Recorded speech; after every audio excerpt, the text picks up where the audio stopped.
My dear friend, welcome to second my YouTube channel रिडमेशन grammar. जैसा कि thumbnail में आप लोग देख चुके हैं, आज मैं टेंस के बारे में बताने वाला हूं।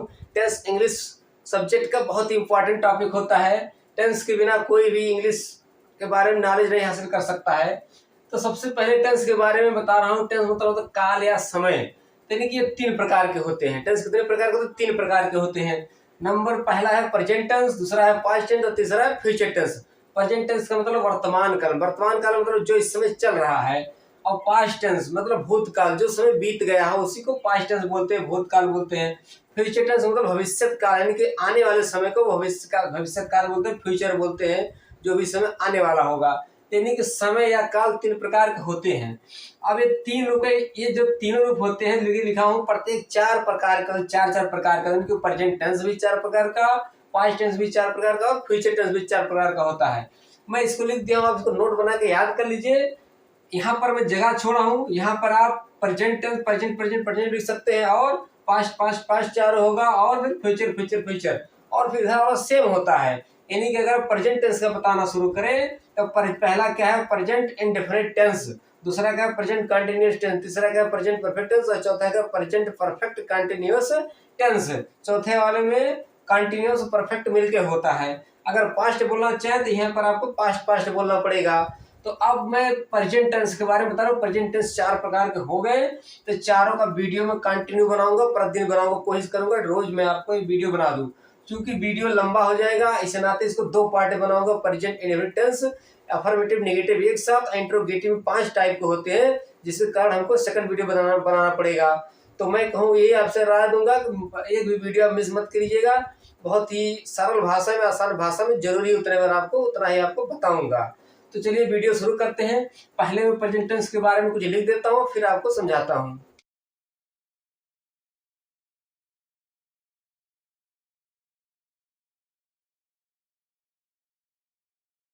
तो स्टूडेंट मैं इसको समझाता हूँ।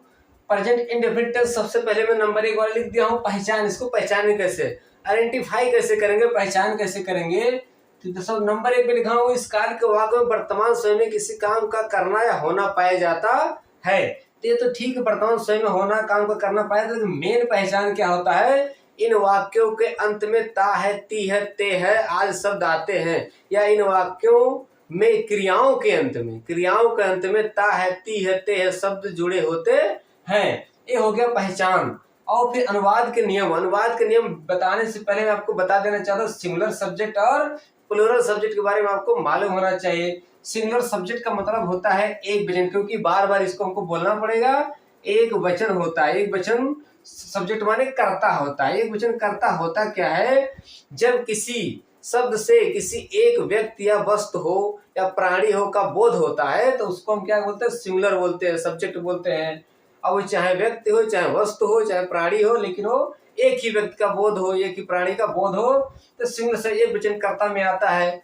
जैसे काउ हो गया, डॉग हो गया, चेयर हो गया, ये सब सिंगुलर में अकेले आएंगे। लेकिन वही काउच कर दिया जाए, चेयर्स कर दिया जाए, तो प्लूरल में आता है। प्लूरल शब्द क्या होता है? बहुवचन कर्ता होता है। तो बहुवचन कर्ता में इसका क्या होता है? जब वस्तु या प्राणी एक से अधिक होने का बोध हो, ज्ञान हो, तो उसको क्या कहते हैं? प्लूरल शब्द बहुवचन कर्ता बोला जाता है। ये दोनों चीजें आएगा।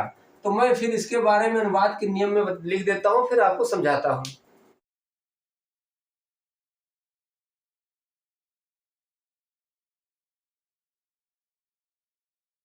तो स्टूडेंट्स आपको फिर से एक बार समझा देता हूँ। सिंगुलर सब्जेक्ट मतलब एक वचन कर्ता होता है। वचन कर्ता जैसे ही, से, इट, राम, काऊ। ही माने होता है वह, सी माने वह, स्त्री के लिए प्रयोग होता है। इट माने यह हवा, निर्जीव वस्तु के लिए होता है। राम मतलब किसी का भी नाम हो, काऊ मतलब किसी के जानवर हो, कोई वस्तु हो। जब सिंगुलर एक ही रहे तो के बाद वर्ब लिखकर वर्ब में यस या ईएस जोड़ते हैं। अब प्रॉब्लम यहाँ पर क्या है? यस कब जोड़ेंगे, ईएस कब जोड़ेंगे, ये आपको ध्यान करने वाली बात है। पहला टेंस इस कठिन होता है, जो अक्सर लोग डिस्टर्ब होते हैं, भूलते हैं। कि मैं स्टूडेंट्स को 3-3 4-4 बार पहला टेंस बताना पड़ता है, तब जाके क्लियर होता है। तो आप कोशिश कीजिए कि एक ही बार में क्लियर हो जाए। यानी अब यहाँ पर मिले तो नोट, जब क्रिया के अंत में यानी कि वावेल्स आए, क्रिया के अंत का अक्षर क्या हो? वावेल्स हो। वावेल्स कितने होते हैं? 5 होते हैं, ए ई आई ओ यू, वावेल्स हो। और या तो यस यस सी एस भी आता है, यस यस या सी एच हो, तब ई एस जोड़ते हैं। क्या जोड़ते हैं? ई एस जोड़ते हैं। और नहीं तो क्या जोड़ेंगे, तब यस जोड़ेंगे। अगर ये नहीं मिलेगा, वॉवेल्स नहीं मिलता है, यस यस सी एच नहीं मिलता है, तो यस ना जोड़ के क्या जोड़ते हैं, यस जोड़ते हैं। तो स्टूडेंट देखेंगे पहला एग्जांपल दिया, वह प्रतिदिन विद्यालय जाता है।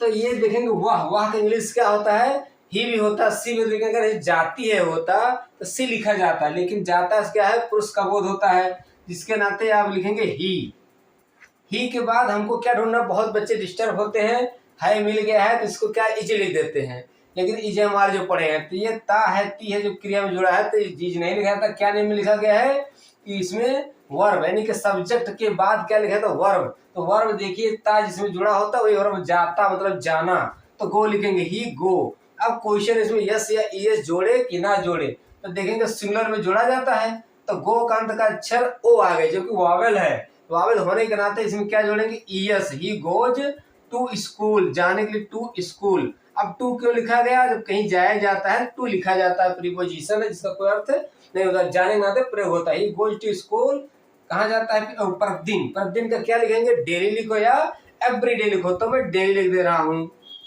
तो दूसरा मैं दे दिया हूँ, गाय हरी घास खाती है। तो गाय का इंग्लिश क्या होता है, द काउ। इस बात से बोध होता है एक ही गाय है, इसके अंदर द काउ लिखेंगे। सिंगुलर हो गया, सिंगुलर सब्जेक्ट के बाद खाता, मतलब खाती का इंग्लिश क्या लिखेंगे, ईट। अब इसमें यस जोड़े के या ईएस जोड़े, देखेंगे अंत का अक्षर टी आ गया, कॉन्सोनेंट्स है, इसके नाते हमको क्या जोड़ना पड़ेगा, यस वर्ड जोड़ना पड़ेगा। द काउ ईट्स, हरी घास का क्या है, ग्रीन ग्रास। ग्रीन माने हरा और ग्रास माने घास होता है, the cow Yeats green grass. अब प्लूरल सब्जेक्ट के बारे में बताता हूं।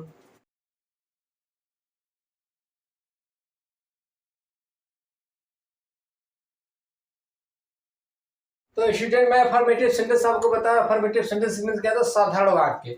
साधारण वाक्य मैं आपको बता रहा हूं। अब रूल 2 यानी कि रूल फर्स्ट बता चुका हूं सिंगुलर सब्जेक्ट के बारे में। अब क्या है प्लूरल सब्जेक्ट।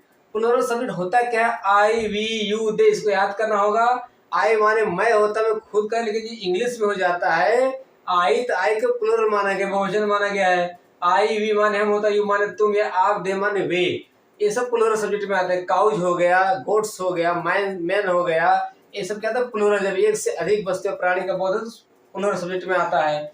होने पर यानी कि प्लूरल सब्जेक्ट होने के पर क्या लिखते हैं, वर्ब का फर्स्ट फॉर्म।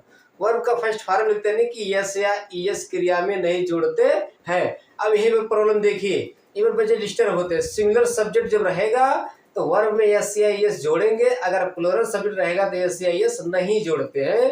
यानी कि वर्ब का फर्स्ट फॉर्म लिखते हैं, जो उसका वास्तविक इंग्लिश होता है वही लिखा जाता है।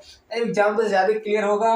मैं प्रतिदिन पुस्तक पढ़ता हूँ, तो मैं का आप इंग्लिश जब लिखेंगे तो आई होता है, तो आई को इसमें क्या माना गया है, प्लूरल सब्जेक्ट माना गया है। तो आई के बाद एम नहीं लिखना है, क्योंकि हूँ देख के लोग एम लिख देते हैं, जो रूल नहीं जानता है ओ। तब ता है, ती है जुड़ा है, ता हूँ जुड़ा है, जिसके नाते हमको डायरेक्ट क्रिया लिखना होगा। पढ़ने के लिए क्या होता है, रीड, आई रीड। रीड के बाद क्वेश्चन होता है यस या यस जोड़े कि ना जोड़े, तो ये प्लूरल सब्जेक्ट होने के साथ नहीं जोड़ेगा होने के कारण। तो आई रीड, मैं पढ़ता हूँ, क्या पढ़ते हो, पुस्तक। I read the book. दाल लगाना बहुत जरूरी होता है, बहुत लोग नहीं लगाते हैं, ये रूल है कि दाल लगाना पड़ता है जब नाउन हो कोई। तो आई रीड द बुक। अब प्रतिदिन का डे लिखिए, एवरी डे लिखे, EVERY एवरी डे।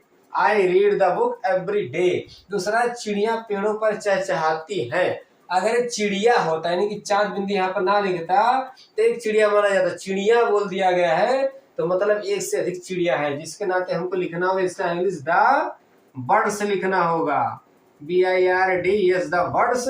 उसको चहचहाना क्या होता है, चर्प होता है, CHIRP। इसको भी ध्यान देने वाली बात क्या है, इसको CHIR चिर्प, पढ़ने वाले को चर्प बोला जाता है, द बर्ड्स चर्प।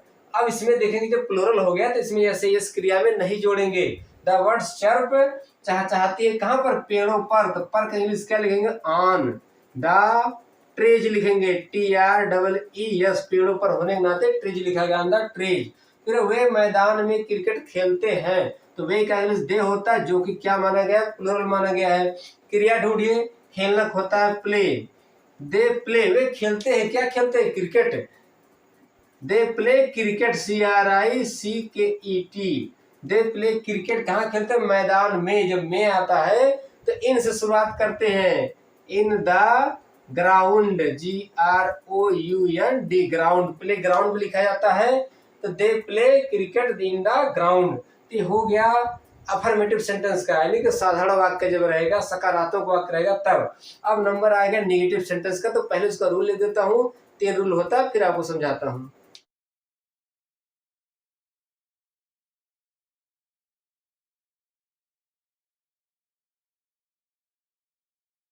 तो स्टूडेंट नेगेटिव सेंटेंस के बारे में लिख चुका है, इसको समझा देता हूँ। नेगेटिव सेंटेंस का हिंदी आपको मालूम है, नकारात्मक वाक्य, यानी कि बात को नकारा जाता है, मना किया जाता है, यानी वाक्य में नहीं शब्द मिलता है, तो उसको नेगेटिव सेंटेंस बोलते हैं। इसमें 2 टाइप का सिंगुलर सब्जेक्ट और प्लूरल सब्जेक्ट का होता है रूल। तो रूल हमने सिंगुलर सब्जेक्ट, हमने फार्मूला लिख दिया है, उसको आप समझिए। सिंगुलर सब्जेक्ट एक बच्चा जब करता होगा, नहीं यानी सिर्फ नॉट नहीं लिखेंगे, क्या लिखेंगे, डज नॉट। डज नॉट लिख के वर्ब का फर्स्ट फॉर्म यानी कि जो मेन होता है वही वो लिखेंगे, यानी कि इसका मतलब क्या, यस या यस इसमें नहीं जोड़ते हैं, प्लस ऑब्जेक्ट लिखते हैं। जैसे वह सड़क पर नहीं खेलता है, तो वह का इंग्लिश आपको लिखना होगा ही। अब नहीं की इंग्लिश नॉट पर नहीं लिखना है, क्या लिखना है, सिंगुलर होने के नाते does not, he does not. उसके बाद वर्ब लिखिए प्ले। अब देखिए बच्चे डिस्टर्ब कहाँ होते हैं, इसमें भी यस जोड़ देते हैं। देखिए सिंगुलर है, उनको याद है अफर्मेटिव सेंटेंस वाला, तो इसमें भी फटाक से क्या करते हैं, यस जोड़ देते हैं। लेकिन नेगेटिव सेंटेंस में इसमें यस नहीं जोड़ता है, यानी कि अब आपका सिंगुलर सब्जेक्ट हो और सिर्फ जब नहीं मिले तो ही डज नॉट, तब नहीं वर्ब का फर्स्ट फॉर्म लिखते हैं, ही डज नॉट प्ले, सड़क पर क्या आ जाएगा, on the road, full stop. फिर प्लूरल सब्जेक्ट में रहेगा, तब उसमें क्या लिखते हैं, नहीं के इंग्लिश डू नॉट लिखते हैं, यानी कि डू नॉट, नॉट वरना लिख के क्या लिखते हैं, डू नॉट। और फिर वर्ब का कौन सा फॉर्म, फर्स्ट फॉर्म, यानी कि यस, इसमें भी यस या यस नहीं जोड़ा जाता है। और फिर उसके बाद ऑब्जेक्ट लिखा जाता है। जैसे एग्जांपल देकर, तुम हमेशा झगड़ा नहीं करते हो, तो तुम का इंग्लिश होता है यू, और यू के बाद आपको नहीं आ गया, तो नहीं का इंग्लिश नॉट ना लिख के क्या लिखेंगे, डू नॉट, प्लूरल होने के नाते do not, you do not. झगड़ा करने का तो quarrel, QUARREL, you do not quarrel. फिर यस यस नहीं जोड़ना है, सिंगुलर के साथ ना प्लूरल के साथ। और उसको क्या बच्चा है, हमेशा, you do not quarrel always, माने क्या होता है, हमेशा होता है। अब इसमें रूल 3 होता है, जो कि सबसे प्रॉब्लम देने वाली बात होता है, कभी नहीं। कभी नहीं होने पे क्या प्रक्रिया होता है, पहले मैं लिख देता हूँ, फिर आपको समझाता हूँ।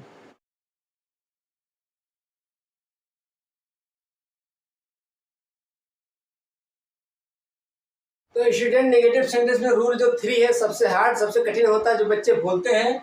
इसमें क्या है, वाक्य में सिर्फ नहीं ना मिलकर क्या, कभी नहीं जो मिलता है, यानी कि कभी नहीं एक साथ हो सकता है, अलग अलग भी हो सकता है। कभी नहीं शब्द आने पर डू नॉट, डज नॉट ना लिख कर क्या लिखते, नेवर लिखा जाता है। लेकिन नेवर तो लिखते हैं, ठीक है, लेकिन किंतु, मेन पॉइंट यहाँ है किंतु, सिंगुलर सब्जेक्ट होने पर वर्ब में यस या ईएस जोड़ते हैं, यानी कि अफर्मेटिव वाला जो रूल होता है वापस आ जाता है। यही सब रूल जो है इसको कठिन बना देता है। तो आपको याद रखना होगा, जब सिंगुलर सब्जेक्ट होगा तो ऐसे ये जोड़ेंगे, अगर आप नेवर लिखते हैं तो।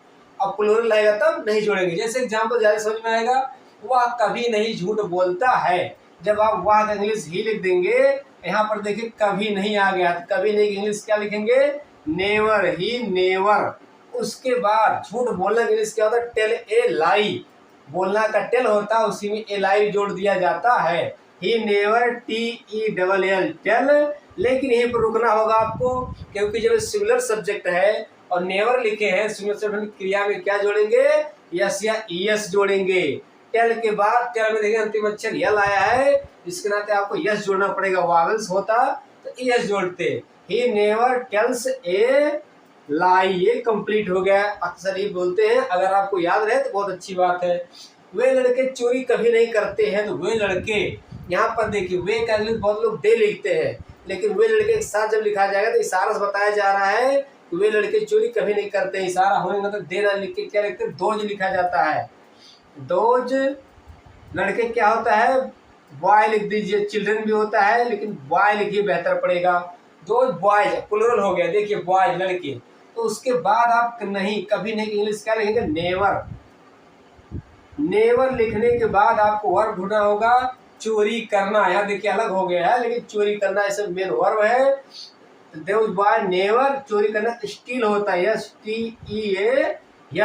अब देखिए स्टील में एस या एस जोड़े कि ना जोड़े, क्योंकि प्लूरल सब्जेक्ट है जिसके कारण स्टील में कुछ नहीं जुड़ेगा, एस या एस वही को वही रह जाएगा। दोज बॉयज नेवर स्टील पूरा हो गया। और ऑब्जेक्ट है नहीं, वे लड़के चोरी कभी नहीं करते हैं, दोज बॉयज नेवर स्टील। तो स्टूडेंट देखेंगे वीडियो लंबा हो चुका होगा और नेक्स्ट वीडियो क्या होगा मेरा इंट्रोगेटिव सेंटेंस का। इंट्रोगेटिव सेंटेंस में 5 रूल होते हैं, फुल डिटेल आपको बताऊंगा, कोई शॉर्ट ट्रिक नहीं, शॉर्ट मेथड नहीं, फुल डिटेल आपको बताऊंगा। तो वीडियो जरूर देखिएगा इसके बाद वाला, तब जाके आपको 100% क्लियर समझ में आएगा। और मेरे चैनल को सब्सक्राइब जरूर कीजिए, सब्सक्राइब करेंगे और बेल आइकन को जरूर दबाएंगे ताकि जैसे हम आपको वीडियो भेजेंगे तुरंत आपको नोटिफिकेशन मिल जाएगा। तो वीडियो वॉच करने के लिए थैंक्स, धन्यवाद। मिलते हैं नेक्स्ट वीडियो में।